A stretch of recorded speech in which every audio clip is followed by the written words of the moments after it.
कुछ करने का, कुछ पाने का जुनून होना चाहिए, क्योंकि सक्सेस ऐसी सफलता है जो हर किसी के पास नहीं होती, और वो चाबी ऐसे लोगों के मुंह पर ताला लगा देती है जो आपकी लाइफ में नेगेटिव भर देते हैं। सबसे पहले आपका स्वागत करती हूँ, करते हैं आज की वीडियो की स्टार्टिंग। वीडियो लेकर आई हूँ। सबसे पहले तो मैं आपके साथ ये शेयर करना चाहती हूँ, सेलो टेप होती है, इसका ये जो स्टार्टिंग पॉइंट होता है ये हमेशा गायब हो जाता है और इसको हम बार बार ढूंढते रहते हैं। तो इसके लिए क्या कीजिए, ये जो पहले वाला स्टार्टिंग पॉइंट है इसको या तो ऐसे डबल फोल्ड कर दीजिए बस, और भूल जाइए। अब जब भी आपको यूज करना होगा आराम से इसका स्टार्टिंग पॉइंट मिल जाएगा, या कोई पेपर इस पर चिपका दीजिए, बहुत इजीली आप इसका स्टार्टिंग पॉइंट ढूंढ लेंगे। तो ये एक छोटी सी ट्रिक थी, आपको कैसी लगी?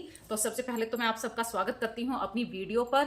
और फ्रेंड्स, यदि इस वीडियो में कुछ भी आपको अच्छा सा लगे तो एक लाइक का बटन जरूर दबा देना और अपना चैनल समझ के इसको सब्सक्राइब जरूर कर देना। चलिए स्टार्ट करते हैं आज। तो आज पैसा बचाने का एक ऐसा जुगाड़ लेकर आई हूँ आपके सामने। एक छोटी सी ट्रिक है। हम सबके घर में पुरानी शर्ट हो जाती हैं जिनको कोई नहीं पहनता है। ये एक पैसा बचाने का भी आइडिया है आपके साथ। तो मैं बना रही हूँ अपने किचन में यूज़ करने के लिए एक छोटा सा एप्रन। जब बर्तन धोते हैं तो मोटे मोटे स्वेटर पहनते हैं हम, और वो सामने वाला पार्ट हमारा गीला हो जाता है सिंक पर जब हम बर्तन धोते हैं।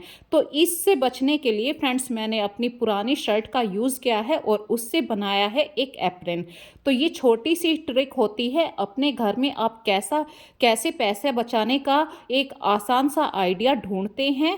ये कंजूस वाली आदत नहीं है, ये जुगाड़ू वाली आदत नहीं है, ये आप अपने मन के लिए करते हैं, क्योंकि जो पैसे आप बचा रहे होते हैं वो कहीं ना कहीं यूज़ होते हैं। आप ही के घर में वो पैसे यूज़ होते हैं, चाहे आप अपने ऊपर खर्च करें, डेकोरेशन के लिए खर्च करें, या अपने घर को सुंदर बनाने के लिए। तो ये सुंदर सा एप्रन बनकर तैयार हो गया है। बिल्कुल भी मैंने इसमें 1 रुपया भी खर्च नहीं किया है, बस आपकी थोड़ी सी मेहनत है। और सिलाई मशीन जब आप यूज़ करते हैं ना, तो कहीं ना कहीं आपके माइंड में क्रिएटिव आती है, आप कुछ अच्छा करने की सोचते हैं। तो बस मुश्किल से ये आधे घंटे में तैयार हो गया है, कटिंग से लेके सिलाई तक का। और मैंने पहन के अपने किचन में काम करना स्टार्ट कर दिया है। आप मुझे कमेंट में जरूर बताना। पैसा बचाने से लेके दूसरा आइडिया आपके साथ शेयर कर रही हूँ। हम सभी के घर में कुछ ना कुछ कांच के बर्तन होते हैं, और जब वो सुंदर से बर्तन टूट जाते हैं तो उन्हें फेंकने का मन नहीं करता है। तो आज ऐसा ही एक छोटी सी ट्रिक आपके साथ शेयर कर रही हूँ। मेरे घर में ये पानी वाला जग था जिसको ऐसे धोकर रखा, और ये एकदम से टूट गया क्योंकि इसका कांच बहुत हल्का था। तो अब इसको फेंकने का मन नहीं करा, मैंने सेलो टेप चिपकाकर इस पर फेविक्विक डाल दी है, और एक अच्छा सा डेकोर आइटम तैयार हो चुका है। अब मैं इसको ऐसी जगह रखूंगी ताकि ये दूसरी बार ना टूट जाए। तो मैंने अपने घर में एक ऐसी अलमीरा बनवा रखी है जहाँ पे ये कांच के चारों तरफ से ये कवर है। इसके अंदर यदि मैं कोई पीस रखती हूँ फ्लावर वाला, डेकोरेशन वाला, तो उस पर डस्ट बहुत कम आती है, क्योंकि ये बिल्कुल सील बंद हो जाता है। और इसीलिए मैंने ये कांच का टूटा हुआ जो जग था जिसको अभी रिसाइकल यूज करा है, मैंने इसे यहाँ पे रखा है। जब हम अपने घर में मलाई को जमाते हैं तो उसे हम कई दिन का इकट्ठा कर लेते हैं। तो फ्रेंड्स, यदि आप तुरंत के तुरंत घी लाना चाहते हैं, उसमें ज़्यादा फेंटना नहीं चाहते हैं, तो सिर्फ मलाई रखें, छलनी से छानकर मलाई मलाई आएगी। यदि आप उसमें दूध की मात्रा को बढ़ा देते हैं, कहीं ना कहीं 1 चमचा दूध भी रोज रोज करके आता है, तो वो मलाई से घी निकालने में बहुत मुश्किल होती है। कोशिश कीजिए सिर्फ मलाई मलाई को ही आप इकट्ठा करें, और इस प्रोसीजर से जब आप इसे 10 से 15 बार ही फेंटेंगे, आपका घी बहुत जल्दी से आ जाता है। और स्टार्टिंग वाले दिन ही इसमें जामुन लगा देना चाहिए। हमारे घर में तेल के कई सारे डिब्बे होते हैं, जैसे सरसों का तेल हो गया, मस्टर्ड ऑयल जिसको हम कहते हैं, या पराठे बनाने वाला घी हो गया, डालडा घी हो गया। इस तरीके से हम कई सारे चिकनाई वाले डिब्बे रखते हैं तो सबसे पहले इस चिकट से बचने के लिए तो हफ्ते में एक बार आप जो भी डिब्बे हैं इन्हें ज़रूर वॉश कीजिए। और छोटी सी ट्रिक आपके साथ शेयर कर रही हूँ, जो आपके घर में पुराने सॉक्स होते हैं इस तरीके से भी आप अपने डिब्बे के ऊपर लगा सकते हैं। तो जब भी आप अपना डिब्बे से तेल को यूज़ करेंगी, थोड़ा बहुत एक दो बूंद जो तेल बाहर निकल कर आता है वो इस कपड़े के ऊपर आएगा और जो हमारी चिकट होगी वो भी इसी कपड़े के ऊपर लगेगी। इस तरीके से आपका टाइम भी बचेगा और आपका डिब्बा भी गंदा नहीं होगा। किचन में कुछ चीज़ों को आप डेली बेस पे साफ़ करते हैं और सिंक एरिया को हमेशा साफ़ रखिए, उसमें झूठन मत डालिए तो सिंक ऑटोमेटिक साफ़ रहेगी। और अगली बात मैं इसी में आपके साथ शेयर कर रही हूँ, जब भी आप चाय बनाते हैं चाय के बर्तन को आप डेली दिन में एक बार वॉश करें या 2 बार, उसके हैंडल को हमेशा वॉश कीजिए। जो हैंडल के आसपास का एरिया होता है और चाय उबल जाती है तो वहाँ पे धीरे धीरे गंदगी जमा हो जाती है और जब भी आप चाय के बर्तन में चाय बनाते हैं तो वो गंदगी आपको दूर से दिखाई देती है। तो कुछ चीज़ों को साफ करने के लिए आपको टाइम की ज़रूरत नहीं होती है, बस थोड़ा-सा कसकर हाथ लगा दीजिए और डेली बेस पे उसे साफ कीजिए, तो आपके बर्तन हमेशा चमचमाते रहेंगे। और यदि आप चाहते हैं मेरी किचन हमेशा साफ रहे तो इसके लिए अंदरूनी साफ सफाई भी बहुत ज़रूरी है। आपने पूरी किचन बाहर से साफ कर दी लेकिन जो चाय के बर्तन हैं, कुकर हैं, कढ़ाई हैं, वो अच्छे से साफ नहीं है। हैंडल के पास से सभी के बर्तन गंदे हो जाते हैं।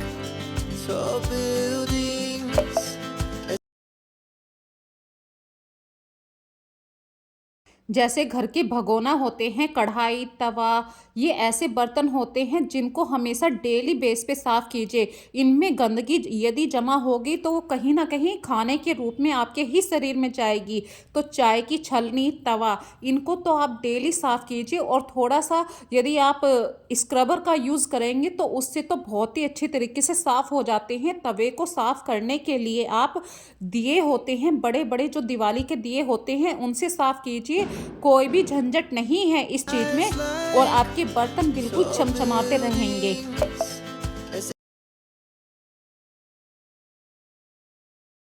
डेली बेस पे भी कढ़ाई साफ करते हैं फिर भी हैंडल के पास पर इतनी कढ़ाई गंदी हो जाती है, वहाँ पे इतना जमा हो जाता है जो चाकू से की हेल्प से ही निकलता है। तो इसके लिए एक छोटी सी ट्रिक बता रही हूँ।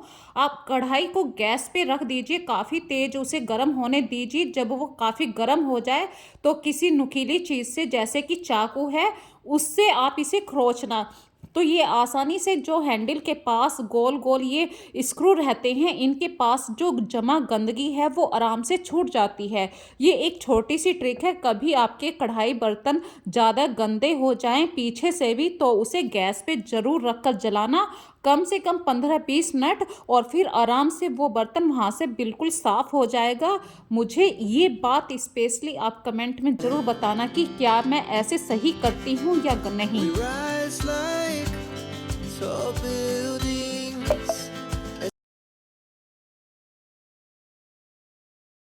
अपने सिंक एरिया को आप डेली बेस पे तो साफ करते ही हैं, पर महीने में, हफ्ते में आप हार्पिक का भी यूज़ कर सकते हैं। चाहे आप हार्पिक का यूज़ करें या खाने का सोडा आता है उससे साफ करें। ये छोटी छोटी सी बातें होती हैं। सिंक एरिया के पास आप हमेशा कपूर की गोलियां ज़रूर डाल के रखें, इससे मक्खी मच्छर भी नहीं आते हैं। सिंक एरिया को आप जितना सुखा कर रखेंगे, ड्राई रखेंगे, सिंक एरिया से बदबू आने के चांसेस कम हो जाते हैं। और सिंक एरिया को साफ करने के लिए आपको वेट करने की ज़रूरत नहीं है कि 1 हफ्ता हो गया है मुझे जब भी साफ़ करनी है, या 1 महीना हो गया है जब भी साफ़ करनी है। जब आप एक डीप क्लीनिंग की हैबिट को अपना लेते हैं तो आपके हाथ ऑटोमेटिक क्लीनिंग की तरफ को चलते हैं, जो एक बहुत अच्छी हैबिट होती है। दूसरी बात मैं यहाँ पर आपके साथ शेयर कर रही हूँ, जो हमारा किचन काउंटर होता है, फर्श होता है, बीच बीच में जो दोनों टाइल का जोड़ होता है, वहाँ पे इतनी सारी गंदगी जमा हो जाती है। डेली वाइप करते हैं लेकिन वो गंदगी इन जोड़ों के अंदर चली जाती है। तो इसके लिए आप जो आपके घर में हार्पिक होता है उस डालिए, 5 मिनट के लिए उसे छोड़ दीजिए, अच्छे से रगड़िए, साफ पानी से उसे कपड़े से पोंछिए और आपका जो सिंक का एरिया है या आपकी टाइल है या फर्श है, फर्श वाला एरिया है, देखिए कितना साफ हो चुका है। ये छोटी छोटी सी हैबिट होती हैं, और जब आपके घर का काउंटर, आपके किचन का जो काउंटर होता है, स्पेशली यदि वो वाइट कलर में है, तो ये सफाई की हैबिट वहाँ पे डबल हो जानी चाहिए। क्योंकि यदि आप हमेशा इन चीज़ों को अपने अंदर रखेंगे कि भाई आज मुझे ये एरिया साफ करना है, आज ये साफ करना है, तो आपका घर ऑटोमेटिक साफ रहेगा। और जो आपकी रसोई की टैप होती है, वहाँ पे दिन भर कितने निशान आते हैं, तो टैप के नीचे वाला एरिया जहाँ पे वहाँ वाइट सीमेंट लगा हुआ होता है, वो बहुत जल्दी लाल लाल काला काला होने लगता है, तो उस एरिया को जरूर साफ रखिए। We rise like tall buildings.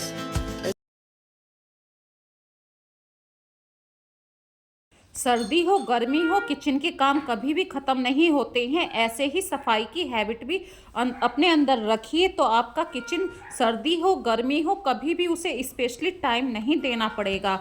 तो आज मेरे यहाँ पे मंथली रूटीन के काम में मैंने फ्रिज को साफ़ करने का टारगेट ले रखा है। जब हम ऐसी छोटी छोटी सी बातों को अपने माइंड में सेट करके रखेंगे कि आज मुझे ये एरिया साफ़ करना है, आज मुझे ये एरिया साफ़ करना है, तो वो पुरानी चीज़ें भी हमारी काफ़ी लंबे समय तक हमारे साथ देती हैं। We rise like tall buildings.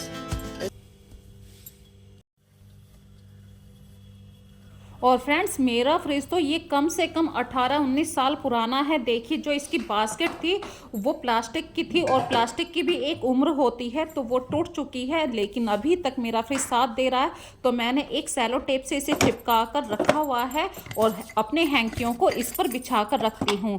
Kitchen का एक एरिया ऐसा रखिए जहाँ पे आपके बच्चों का हाथ आराम से पहुँच जाए। खाने पीने की जो चीज़ें होती हैं उन्हें बिल्कुल सामने रखिए, और अपने किचन में जितनी भी ग्रोसरी है उसे टाइम टू टाइम आप ज़रूर देखते रहिए, वरना कभी कभी ऐसा हो जाता है कि नई चीज़ घर में आ जाती है और पुरानी चीज़ हमारे पास ऑलरेडी होती है, वो पैकेट पहले से ही होता है। तो इस तरीके से जब भी आप किचन का कोई भी सामान मंगाएं, ग्रोसरी मंगाएं, एक बार पुरानी ग्रोसरी को ज़रूर चेक कर लीजिए। और जो पुराने कवर होते हैं, चाहे वो एक किसी भी चीज़ के हों, उनको भी यूज़ करने की हैबिट डालिए।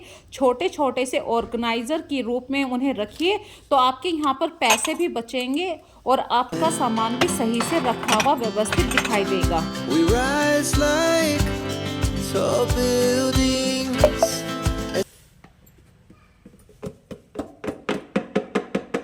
और मैं महीने भर का राशन एक ही टाइम में मंगाती हूँ, लेकिन पहले चेक कर लेती हूँ मेरे घर में कितनी ग्रोसरी है। कुछ चीज़ों को आप कभी कभी माइंड से स्लिप हो जाता है कि ये सामान मेरे पास रखा है या नहीं रखा है, और मैं अपने बड़े बड़े डिब्बों में ऐसा सामान पॉलीथीन के साथ ही रख देती हूँ जिन चीज़ों पे डर होता है कि चींटी आ जाएगी, और जो चीज़ मिक्स ना हो जाए। जैसे कि कुछ चीज़ों की क्वांटिटी कम लेते हैं हम, लेकिन वो हफ्ते में या 15-20 दिन में ही यूज़ होती हैं। जैसे मक्के का आटा हो गया, गेहूं चने का आटा हो गया, ये डेली बेस पे नहीं बनते हैं। या शक्कर शक्कर को तो हम डेली बेस पे यूज़ कर सकते हैं, पर कुछ ऐसा सामान होता है जो डेली बेस पे यूज़ नहीं होता है, तो इनकी क्वांटिटी कम मंगाइए और इन्हें पॉलीथीन के अंदर ही रखिए, ताकि ये ख़राब भी ना हो, और आप टाइम टू टाइम अपडेट भी करते रहें कि मेरी किचन में ये समय है। जब भी आप कैबिनेट को साफ़ करें या अपनी ग्रोसरी का कोई भी सामान रखें, तो उस कैबिनेट को, उस कबर्ड को पूरी अच्छी तरीके से साफ़ कर लीजिए, जाले झाड़ लीजिए, क्योंकि जितना आप डीप क्लीन रखेंगे अपनी किचन के एरिए को, वहाँ पे गंदगी आने के बहुत कम चांस होते हैं, और किचन हमेशा साफ़ ही अच्छी लगती है। इससे बचने के लिए, गंदगी से बचने के लिए या बदबू से बचने के लिए, आप थोड़ी सी कपूर की गोलियाँ वहाँ पर ज़रूर डाल के रखिए। इससे मक्खी मच्छर ये सब चीज़ें कबर्ड के अंदर भी नहीं जाती हैं। और यूटिलाइज स्मॉल स्पेस, इस चीज़ का ज़रूर इस्तेमाल कीजिए, छोटी जगह का यूज़ ज़रूर कीजिए। Rise like tall buildings. कुछ काम ऐसे होते हैं जो मंथली बेस पर ही किए जाते हैं, जैसे जाले झाड़ने का काम होता है। तो मेरे पास ये एक ऐसा डस्टर है जो दीवार से डस्ट ही नहीं, पूरे जालों को भी कॉर्नर से ऐसे निकाल कर लेकर आता है। तो ये डस्टर मैं कहूँ 100 में से 100 नंबर इसको दूंगी, और ये बहुत ही अच्छा क्लीनर है। और दूसरी बात, यदि आपके घर में कोई सामान ऐसे ख़राब हो जाता है या आप उसे ठीक कर सकते हैं तो कोशिश कीजिए हैंड टू हैंड आप उसे ठीक करें, या नहीं है तो उसकी एक कंप्लेन कर दें ताकि वो ठीक हो जाए। याद रखिए माइंड में, क्योंकि ख़राब चीज़ें कहीं ना कहीं आपके घर के लिए अच्छी नहीं होती हैं। और जाले झाड़ने वाला जो काम होता है वो सबसे पहले कीजिए, उसी के बाद आपके घर में झाड़ू का काम या अपने घर की जो ऐसी कपड़ा लगाना है, कहीं पे टेबल पे मैट लगाना है, बेडशीट लगानी है, उसी के बाद ये काम कीजिए। क्योंकि कहीं ना कहीं यदि आप ये काम सबसे पहले करेंगे और बाद में ये जाला झाड़ देंगे या डस्टिंग करेंगे तो ये आपके साफ साफ करे कराए घर को भी बिल्कुल बेकार सा गंदा सा कर देता है। तो थोड़ा सा माइंड को शार्प करके काम कीजिए friends. We rise like tall buildings. और एक ही चीज़ को आप कैसे यूज़ कर सकते हैं भाई, आपका हाथ छोटा है तो आपने इसमें जो आपका हैंडल है इसमें एक डोरी की हेल्प से आप इसको लंबा कर सकते हैं, लाठी में बांध सकते हैं ताकि आप छत तक इसको पहुंचा सकें। और आपका हाथ भी मतलब आप बेड के ऊपर चढ़ के साफ करेंगे तो ऐसा नहीं हो पाता, आप नीचे से ही डंडे को ऊपर करके अपने घर की छत को टच करके जाले साफ कर सकते हैं। और बच्चों की स्टेशनरी जो होती है, जो आपकी किताबें होती हैं, मेरे यहाँ पर तो भाई ऐसे होता है साल में एक ही बार बच्चों की किताबों को मैं बाहर निकालती हूँ। जो डिक्लटर आप काम कहते हैं कि डिक्लटर होना चाहिए, पर मेरे बच्चे बड़े हो चुके हैं तो इनकी किताबों की बच्चों को कब जरूरत पड़ जाती है, कौन से किताब में से, पिछले साल की किताब में से भी कोई सा टॉपिक ढूंढना होता है।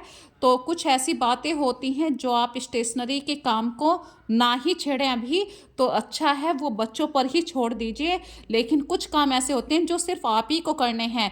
तो साफ सफाई के मामले में मैं दूसरे रूम के मेक ओवर करने के लिए सबसे पहले एसी के ऊपर जो मैंने अखबार रखे हुए थे उन्हें हटा दिया है और मेरे पास एक नया कवर आया है। Rise like tall buildings.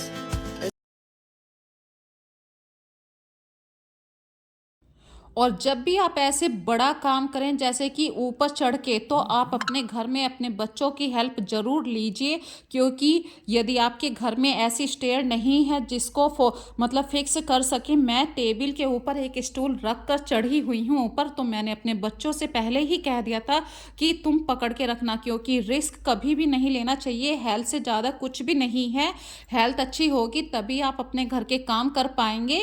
और रिस्क वाले काम कभी भी अकेले नहीं करने चाहिए। अपने बच्चों को या अपने घर में किसी को भी आप बता के कीजिए कि मैं यहाँ पर ऊपर चढ़ रही हूँ तो आप स्टूल को पकड़ लीजिए। छोटी छोटी हेल्प्स यदि आप दूसरों से ले लेते हैं तो बहुत अच्छी बात होती है We ये। rise like tall buildings.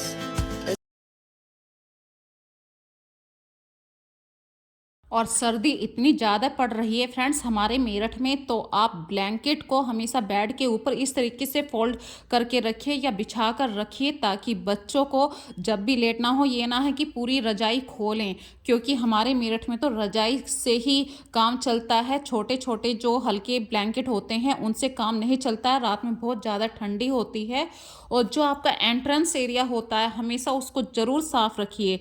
अगली बात मैं आपके साथ शेयर कर रही हूँ, छोटी छोटी सी बातें होती हैं, यदि आप 5 मिनट भी अपने हर एरिया को देते हैं तो वो एरिया बिल्कुल साफ रहता है, सामान बिल्कुल ऐसे रहता है कि जैसे आपके माइंड में अभी ये याद ताज़ा हो गई है कि ये सामान यहाँ रखा था। और जब हम पुरानी चीज़ों को वहाँ से निकालते हैं तो हमारे पास नया स्पेस भी निकल कर आता है। तो उस स्पेस को ऐसे यूज़ कीजिए ताकि अगला सामान जब हम रखें तो हमें थोड़ा सा और स्पेस मिल सके। We rise like tall buildings.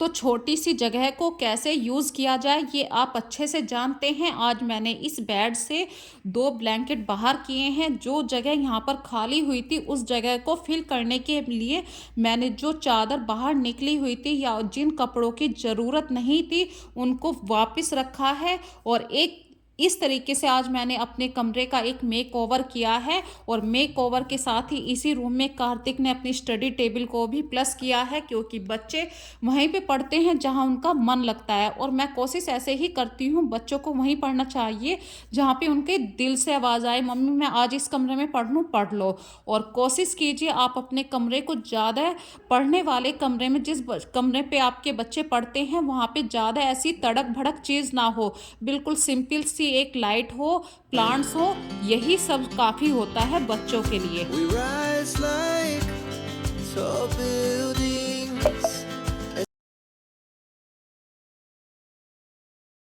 और नया नया पार्सल बच्चों को खोलना क्यों नहीं अच्छा लगता है। बच्चों को सबसे ज़्यादा खुशी होती है कोई भी पार्सल आता है तो उसे खोलने में, और बच्चों को खोलने भी दीजिए, इससे उनका माइंड थोड़ा सा शार्प होता है और बच्चों को आइडिया भी मिलता है कि क्या सामान कैसे होता है। कांच का सामान है तो उस पैकिंग को कैसे ओपन करना है। यदि आप ही सारे काम करेंगे तो इन बच्चों को सीखने का मौका कब मिलेगा। तो फ्रेंड्स, कुछ काम अपने बच्चों के सामने, अपने बच्चों को खुद पे खुद करवाइए अपने सामने, उन्हें आइडिया दीजिए कि ये सामान इस तरीके से ओपन होगा। We rise like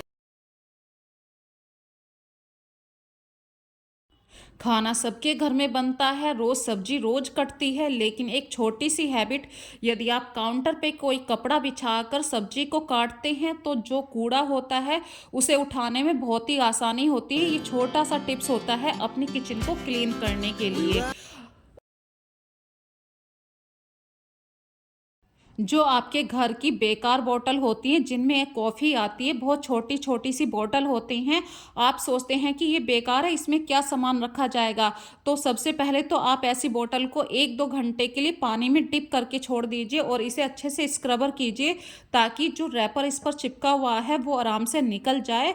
और घर में बहुत ऐसे छोटे-छोटे से सामान होते हैं, जैसे मेथी होता है या आपकी अजवाइन होती है, इनकी मात्रा बहुत कम ली जाती है और ये डेली बेस पे यूज़ नहीं किए जाते हैं। ऐसे मसाले आप आराम से रख सकते हैं और ये ऐसे कंटेनर हैं जो आपको बाहर से खरीद कर भी नहीं लाने पड़े हैं, आपके पैसे भी बचे हैं, आपकी वेस्ट चीज़ थी वो यूज़ हो गई। तो ये एक छोटा सा आपके साथ टिप्स मैंने शेयर किया है। यदि इस तरीके से खाली बोतलों को आप भी यूज़ we करते हैं rise like tall buildings.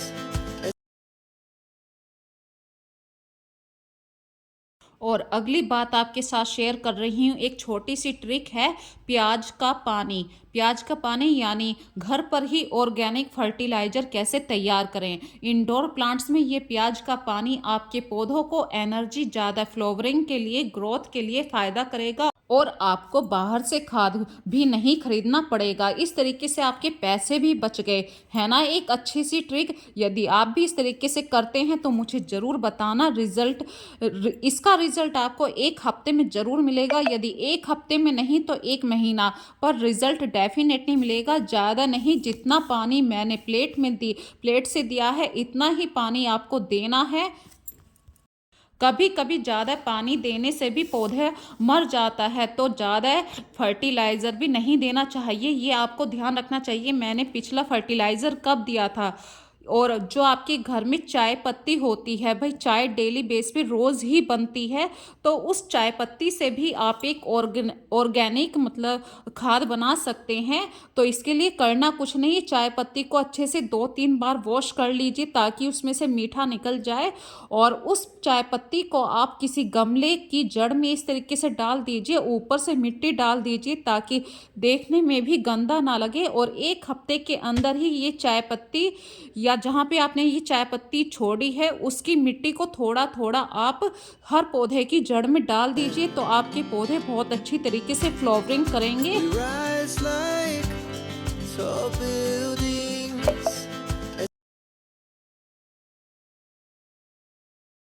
Last वाली ट्रिक है बिल्कुल आपके साथ पैसा बचाने वाली, बिल्कुल वेस्ट मटेरियल को यूज़ किया है मैंने।